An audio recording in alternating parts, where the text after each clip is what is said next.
로마서 3장 1절부터 8절까지 로마서 3장 1절부터 8절까지를 우리 교독을 하시겠습니다. 그런즉 유대인의 나음이 무엇이며 할례의 유익이 무엇이뇨?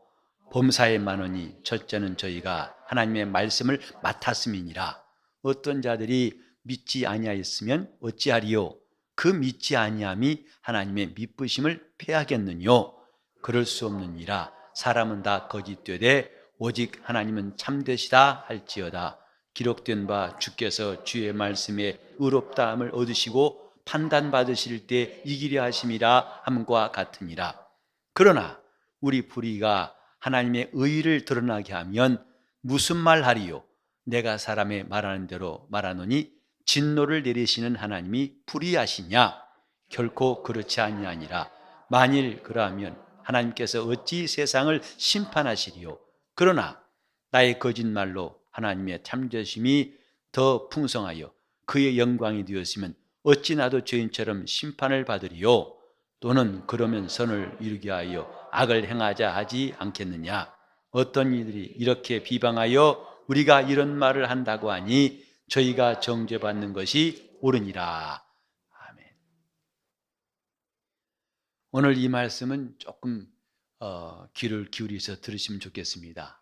자칫하면 이 말씀이 무슨 뜻인가 하고 그냥 설익은 채로 잘못 이해한 채로 넘어가기 쉽기 때문에 조금 더 귀를 기울일 필요가 있습니다.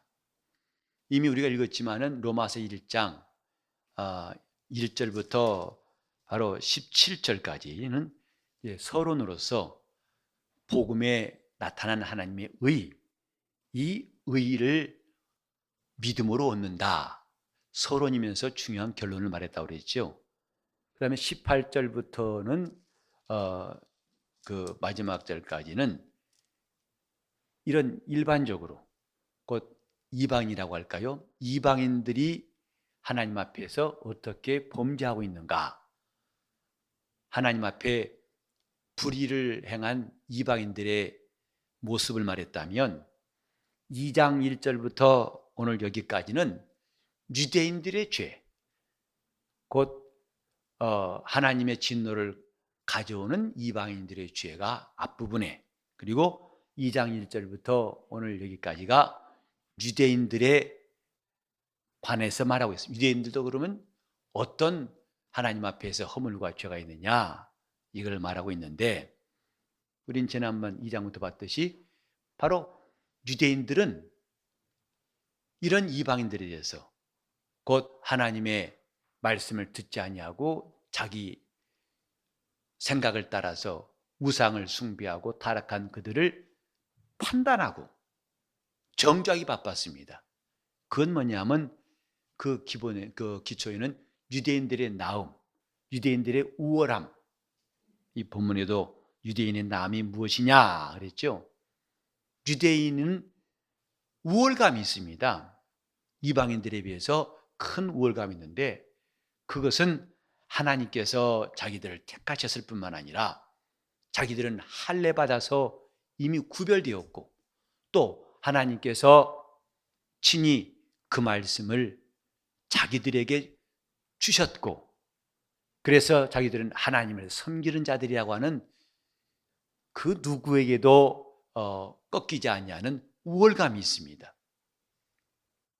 그런 것 때문에 유대인들은 이제 남을 판단하게 되었어요.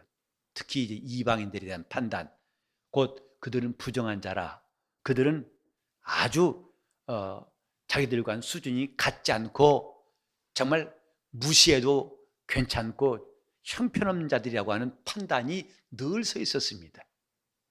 주님 당시에도 사마리아 사람들을 대하여, 비록 사마리아 사람들은 이방인이 아닙니다마는 그들의 날선 판단, 칼 같은 그들의 심판은 동족들인 사마리아 사람들까지도 저들은 신앙이 변질되었고 하나님 앞에서 타락했다 해서 아예 상종도 안 하던 시대였습니다. 그러니 유대인이 아닌 저 이방인들이야 어떻게 되었을 것인가는 여러분 짐작하실 수 있지요. 그래서 남을 판단하는 것에 대해서 그러지 말라 하고 2장 1절부터 이제 16절까지를 바울이 말하고, 다시 17절부터 2장 마지막 절까지는 왜 너는 남은 가르치면서 자신은 가르치지 않느냐, 이것 또한 유대인들에게 날카롭게 지적한 바울의 말씀이었습니다. 거기 한 번 더 나가서 오늘 3장 1절부터 8절까지 이야기도 유대인들을 향한 거예요. 그런즉 유대인의 나음이 무엇이냐? 많다. 할례의 유익이 무엇이뇨? 오직 할례는 이방인과 유대인을 구별하는 성별의 표시거든요. 하나님이 구별하신 사람이라고 하는 표징이 몸에 있는 게 할례입니다. 그래서 유대인이 낳은 것이 참 많이 있지만은 2절에 보니까 범사에 많으니, 곧 유대인의 그 우월성은 여러 가지지만은 가장 중요한 거 뭐냐? 하나님의 말씀을 맡았음이니라. 곧 하나님의 말씀을 저들에게 하나님이 맡기셨다. 곧 모세가 하나님의 말씀을 받아가지고 그들은 하나님 말씀을 받아서 저 광야 40년을 지나 마침내 가나안 땅 들어갔죠. 거기에 정착해서 하나님 말씀을 가지고 하나님을 섬기는 사람들. 그러니 유대인이 가지고 있는 우월한 점들을 수없이 말할 수 있지만 역시 독보적이고 뛰어난 것은 하나님의 말씀을 맡았음이니라. 이것은 그 어떤 것과 비교할 수 없는 우월한 점이다. 이런 유대인들에게, 자 3절에 보면 이런 말씀이 있어요. 근데 그 유대인 가운데 어떤 자들이 믿지 아니하였으면 어찌하겠느냐. 여기에 문제가 있는 거예요. 이렇게 하나님 앞에서 기가 막힌 조건들, 하나님과 가까워지고 하나님 그들을 이렇게 우월한 사람들로, 그 누구도 듣지 못했던 하나님의 음성을 또 듣게 하셨고, 하나님이 자기 하나님이라고 그들이 하나님을 모실 수 있게 하셨고, 성전에서 하나님을 날마다 섬길 수 있게 하셨고, 이런 많은 혜택들, 장점들, 이것들을 가졌음에도 불구하고 유대인들은 이 복음을 믿지 않았어요. 오히려 배척했습니다. 바울이 지금 이걸 지적하는 거예요. 어떤 자들이 믿지 아니하였으면 어찌하리요? 유대인들이 이런 좋은 조건들, 오늘날로 말하면은 기가 막히게 복음을 알고 말씀을 잘 배웠어요. 차라리 모르는 사람들이 볼 때는 얼마나 부러운지, 야, 정말 이런 말씀을 들었는가 하고 그들이 부러워하는 것을 우린 요즘은 느낄 수 있어요.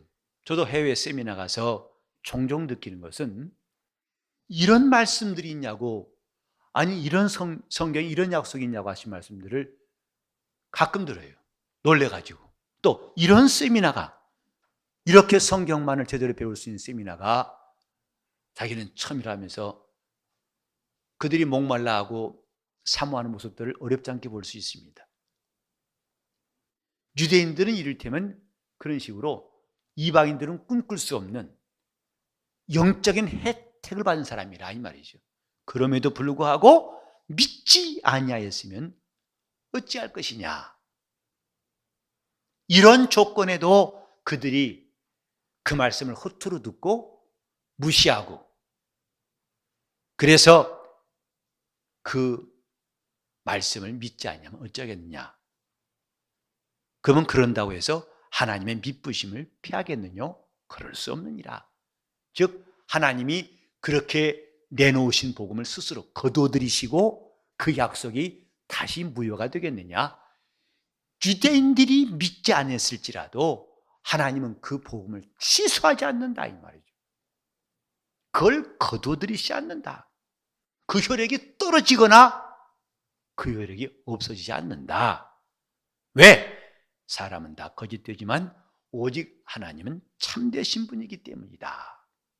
그래서 그 시편 51편 말씀을 인용했어요. 51편 4절 말씀, 주께서 주의 말씀에 의롭다함을 얻으시고 판단받으실 때 이기려 하심이라고 함과 같으니라. 곧 하나님이 이렇게 의로우신 분, 거짓말하지 아니하시고 참되신 분이시다.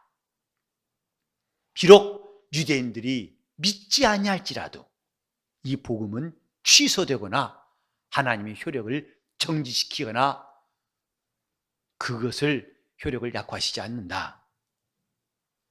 그러면 여기에 믿지 아니함 3절에 나와 있죠. 또 5절에 보면 우리의 불의가 있죠. 믿지 아니함, 불의함 다 연결지어서 생각할 수 있어요. 우리 불의가 하나님의 의를 드러나게 하면 무슨 말하리요? 율법은 하나님의 의로서 그 율법이 드러날수록 인간의 불의함이 드러나는 것입니다. 하나님 말씀, 복음을 믿지 아니하면 아니할수록 인간들은 그 불의가 얼마나 큰 것임을 드러내는 거예요. 다시 말해서 율법을 믿지 아니함으로 불의가 드러난 것보다도 복음을 순종치 아니함으로 드러난 불의는 더 큰 것이다 이 말이죠. 왜? 율법보다 더 밝은 빛이 복음이에요. 마치 율법은 주님 말씀대로 켜서 비추는 등불이라면 진리 곧 복음은 정오의 태양 같다 이 말이죠. 그래서 율법에 의해서 그 믿지 않는 자들의 불의가 드러난 것보다도 복음을 순종치 않은 사람들의 불의는 더 크게 드러나 버릴 수밖에 없는 것이다. 우리 불의가 하나님의 의를 드러나게 하면 이 말씀은 하나님의 의 앞에서는 인간의 의는 다 드러나게 된다 이 말이죠. 만약에 하나님의 법이 없다면, 말씀이 없다면 인간의 불의가 있지만 드러나지 않겠지요.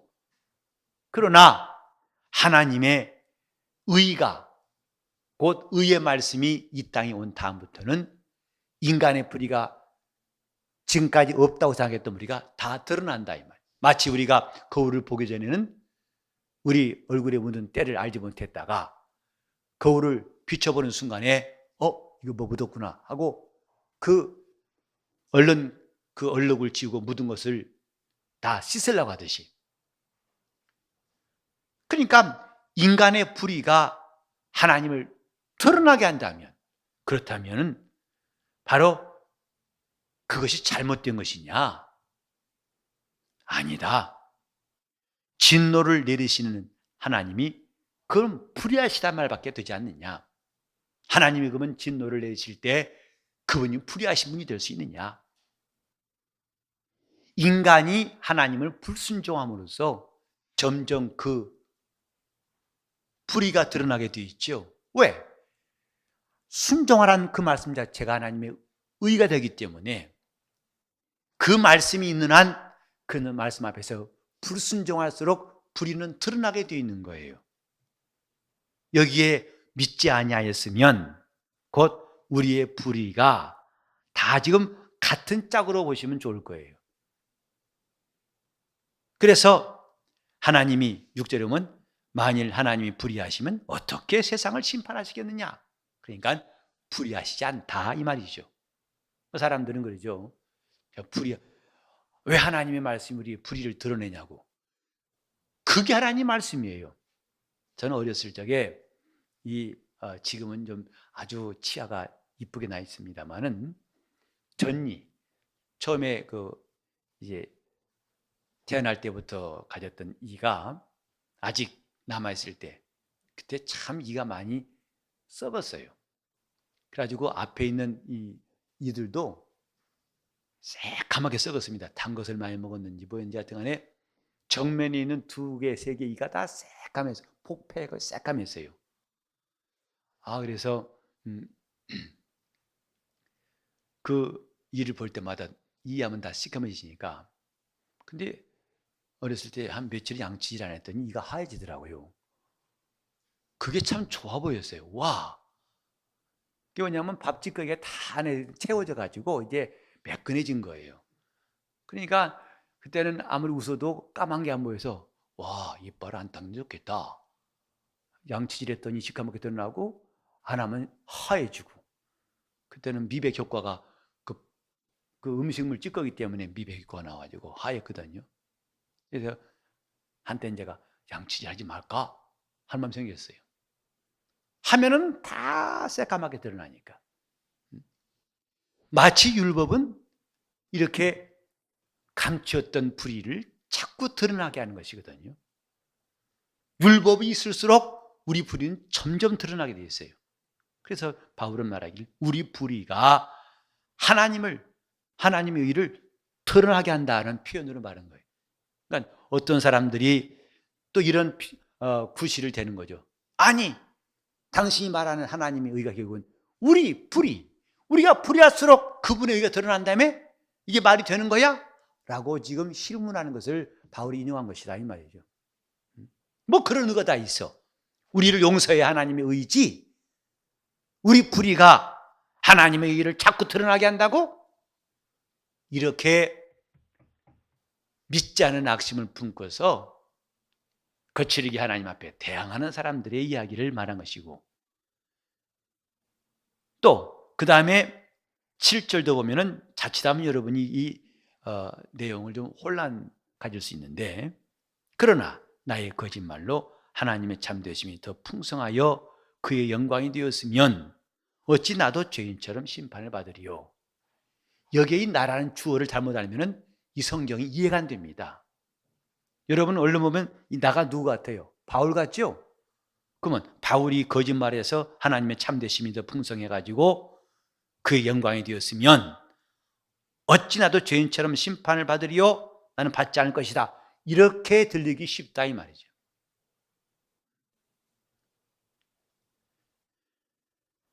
이 말씀은 그런 게 아니라 앞의 문맥에 따라서 함께 이해하시는 게 좋아요. 지금 5절도 그렇고 5절도 바울이 주장하는 게 아니라 바울이 복음을 전하다 보니까 아니 그러면 우리 불의가 하나님의 의를 더 드러나게 한다고? 그럼 차라리 우리 불의가 더 많이 드러나야 하나님의 의가, 나중에 뒤에 나옵니다만 우리가 그러면 선을 위해서 악을 행하자. 그럼 그런 말이겠네? 이런 억지를 말한 거죠. 이 7절도 그게 아니라 어떤 사람들의 말이 아니 내가 거짓말을 많이 하면 하나님의 참되심이 더 풍성해지고 마침내 그분이 영광 받으신다? 그런 말이냐? 그러면 하나님 나를 왜 심판하셔? 내가 하나님의 영광을 드러내고 하나님의 참되심을 풍성케 했는데 라고 말하는 사람들, 이런 일에 대해서 바울이 말하는 거죠. 여기 나오죠. 어떤 이들이 이렇게 비방하더라. 그러니까 비방한 내용이 바로 아까도 우리 불의가 하나님의 의를 드러나게 하느냐? 또 나의 거짓말로 하나님의 참되심이 더 풍성하여 그분이 영광을 받으셨다면 하나님이 왜 나를 심판하냐? 나는 그분의 영광을 위해서 했는데, 이런 식으로 우리를 비방한다 이 말이죠. 다 뭐냐면 하나님 말씀을 믿지 아니하고 그 말씀에 대해서 오해하고 악평한 사람들의 이야기를 지금 바울이 이제 마무리하면서 한 번 더 언급한 겁니다.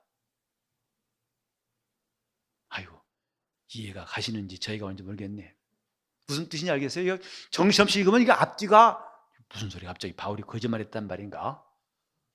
그럼 하나님이 그 거짓말하면 또 오히려 참되심이 풍성해지고 하나님이 영광 받으시고, 그렇다면 하나님 나를 왜 심판하시냐고 좀 바울이 하나님 앞에 묻는 건가? 이렇게 이해하기 쉬운 것인데, 이 3절 이하에 3절 이하에 어떤 믿지 않은 사람들, 그래서 우리를 비방하는 사람들, 어떤 비방이냐? 아니 우리 불의가 하나님의 의를 드러나게 한다면 그러면 내가 더 불의를 해야겠네? 하나님의 의를 위해서. 이런 식으로 비방한다든지, 내가 거짓말해가지고 하나님의 참되심이 풍성해진다고? 지금 바울 네 말대로 하자면 하나님이 나의 거짓말을 통해서 그의 참되심이 더 풍성해지고 그분이 영광 받으신다고? 야, 그 다음 하나님 나를 왜 심판하시냐? 난 잘했는데. 이렇게 비방하더라 이 말이죠. 이것들은 다 뭐냐면 유대인들이 하는 말이에요. 이방인들은 이런 말을 할 수가 없어요. 왜? 하나님의 의도 모르고 율법도 모르고 아무것도 모르기 때문에 이런 비방을 할래야 할 수가 없는 사람들. 비방도 알아야 비방하죠. 조금은 알아야 비방할 수 있거든요. 아예 모르면 비방도 뭐고 가능하지 않습니다. 그래서 이 8절까지 2장 1절부터 3장 8절까지는 유대인들의 죄에 관한 거예요. 유대인들이 하나님 앞에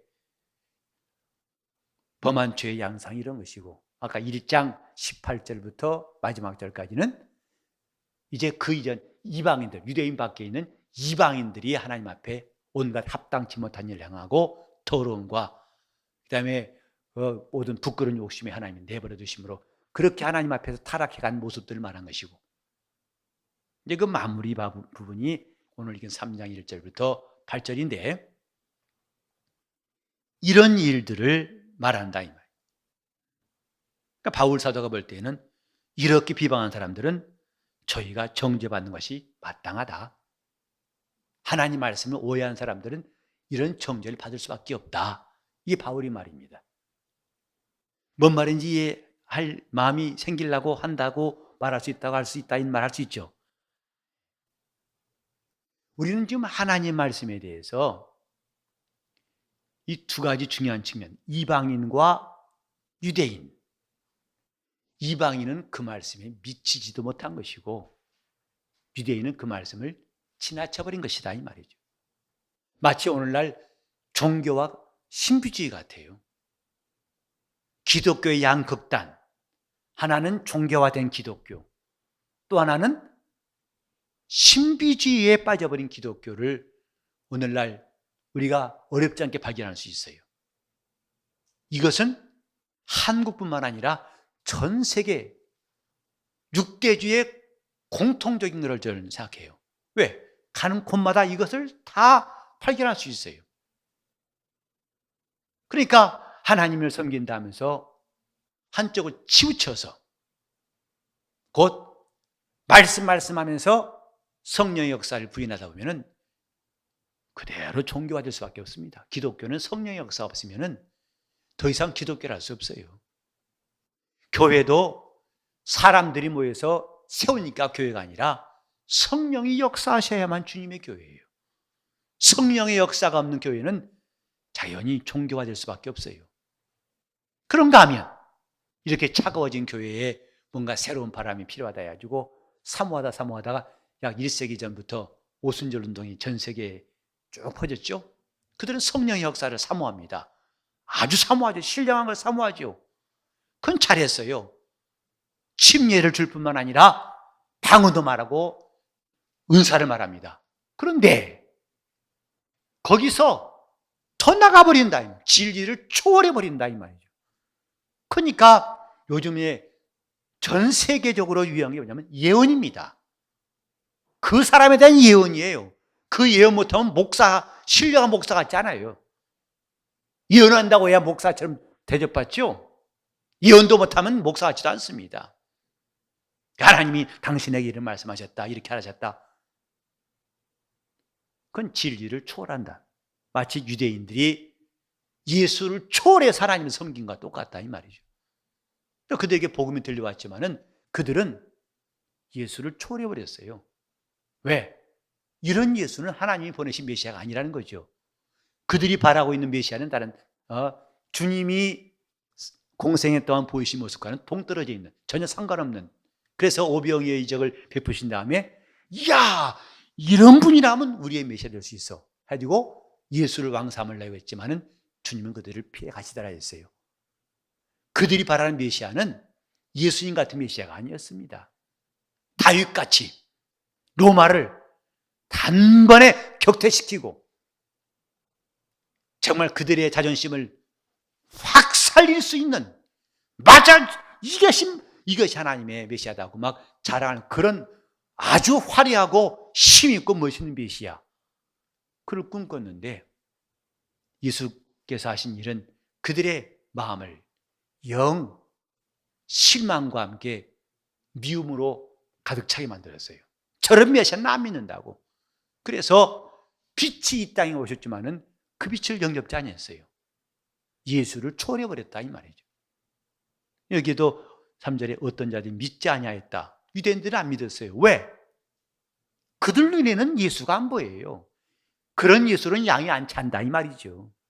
저렇게 나사렛 출신의 또 이렇게 저 빌라도 앞에서 초라하게 죽어가는 예수, 나는 싫다는 겁니다. 비유 안 맞아요. 자기 성미 안 맞아요. 그 신앙생활은 자기 성질대로 하는 게 아니거든요. 자기 색깔대로 하는 것이 아니다. 내 색깔을 빼야 주님이 드러나신 것이거든요. 내 이론을 제거해야 주님이 드러나신 것인데, 유대인들의 실수가 뭐냐? 너무 자기들의 의가 강해요. 너무 자기들의 주장이 확실하고 자기들의 딱 맞춰놓은 틀을 양보하지 않습니다. 그러니까 예수를 삐딱하게 보는 거죠. 결국은 예수를 초월해버린 거예요. 안 믿는 겁니다. 그리고 오히려 복음을 전하는 바울을 힐난하기를, 야, 그럼 우리 불의가 하나님의 의를 드러나게 한단 말이야? 우리가 불의할수록 그러면, 야, 우리가 앞으로 그러면 선을 위해서 우리 악을 행해야겠다? 야, 해보자. 이렇게 전혀 옥리 부리듯이 어깃장 놓고 바울에 대해서 비방하는, 또 하나 뭐라고 했죠? 아까 나의 거짓말로 하나님의 참되심이 더 풍성하여 그 영광이 되었으면, 하나님이 나 심판하시냐? 내가 좋은 일 했는데, 곧 하나님이 영광이 드러나겠는데, 그 참되심이 더 드러나겠는데 나를 심판할 수 있겠냐? 이렇게 비방하더라 이 말이죠. 유대인들의 한계는 예수를 초월한 겁니다. 이방인들의 한계는 이 진리에 도달하지 못한 거예요. 영적 생활은 균형이 필요합니다. 덜도 말고 도도 말고. 우리는 마치 악기를 튜닝하듯이 정확한 음을 튜닝하는 것을 볼 수 있죠. 저 오케스트라 연주할 때 보면, 연주하기 전에 바이올린 그 제1주자가 이렇게 그 기본음을 해주면 그 음을 가지고 다 악기들이 다 처음에는 꼭 동물 농장 같아요. 비비베베비베 합니다. 다 음 맞추는 거예요. 그게 튜닝입니다. 영적 생활도 튜닝이 필요합니다. 곧 예수를 초월하지도 아니하고 그게 못 미치지도 아니하고, 오직 그분의 말씀에 자기 영혼을 튜닝할 수 있는 사람들, 그 사람들이 비로소 하나님의 뜻대로 살 수가 있는 거예요. 영적 생활의 튜닝. 바울은 여기서 너무 나가버린 유대인들에 대한 말을 하고 있는 것입니다. 우리는 지금 하나님 앞에서 내 영적 생활의 튜닝을 잘하고 있는가? 그 말씀을 잘 듣고 우리는 내 신앙생활을 튜닝해야 됩니다. 마치 주님 말씀은 그 바이올린 주자가 처음에 기본음 띠 그러면 그 음을 따라서 다 높고 낮은 음들을 조정하듯이, 하나님 말씀은 우리 영적 생활을 튜닝하는 기준이에요. 복음은 기준입니다. 그래서 이 복음보다 더 열심히 썼던, 나중에 나옵니다마는 유대인들이 실수한 게 뭐냐? 지식을 쫓은 게 아니라 열심으로 나갔다 했어요. 자기 하나님 주신 지식을 받지 아니하고 그건 제껴놓고 열심을 앞세웠던 것이다. 그런가 하면 저 이방인들은 아예 그 지식에 미치지도 못했으므로 결국은 혼미한 중에 방황할 수밖에 없다는 것을 성경은 말하고 있습니다. 신앙생활에 튜닝이 있도록 우리는 더 정교하게, 더 제대로 하나님 말씀에 자기 영혼을 길들이고 순종할 수 있기를 예수 이름으로 축원합니다.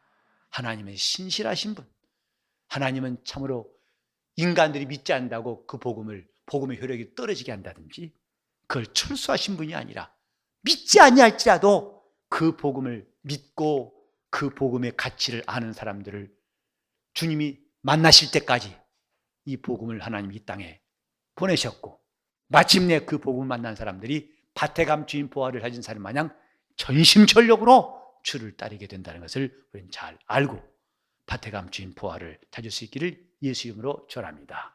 기도하실 때 내 영혼이 하나님 말씀을 제대로 깨닫고 하나님 말씀에 내 영혼을 튜닝할 수 있도록, 잘 조정할 수 있도록, 딱 맞출 수 있도록, 예수를 초월하지도 아니하고 그에 못 미치지도 아니하고 정말 그분과 내 영혼이 조화 이룰 수 있도록 통성으로 기도하시겠습니다. 하나님 아버지, 우리가 철없는 아이처럼 자기 주장만 하고 자기 생각대로 살아왔던 시간들을 다 뒤로하고 모세가 40년의 광야 생활과 40년의 바로 공예 생활을 청산하고 80년 만에 마침내 저 시내산에서 그 신발을 벗고 우리 하나님 앞에 정착한 것처럼 우리 영혼이 주의 말씀 앞에 정착할 수 있도록 인도하여 주시옵소서. 그 말씀에 지나치지도 아니하고 모자라지도 아니하고, 그래서 그 말씀을 받았다는 자기가 하나님 백성이라는 교만함, 영적인 교만함 때문에 막상 그 말씀이 이 땅에 육신 오셨을지라도 그를 초월해버렸던 이 어리석음을 우리가 항상 경계하게 도와주시옵시고, 우리 영혼의 그 말씀이 언제나 또렷이 들려오도록 겸손한 주의 심령, 곧 주님이 찾으시는 좋은 땅들이 다 되게 하여 주시옵소서. 하나님의 신실하심, 곧 그분의 미쁘심을 우리가 사모하게 도와주시옵소서. 그분의 말씀은 오늘도 동일하게 우리 영혼을 두드리시고 우리를 감동하시오매 그 말씀에 귀를 기울이고 그 말씀으로 자기 영혼을 다듬게 도와주시고 그 말씀으로 우리 영혼이 길이 나게 도와주셔서 하나님의 신령한 역사가 우리 속에서 흐르게 도와주시옵소서. 예수 이름 받들어 기도를 올리옵나이다.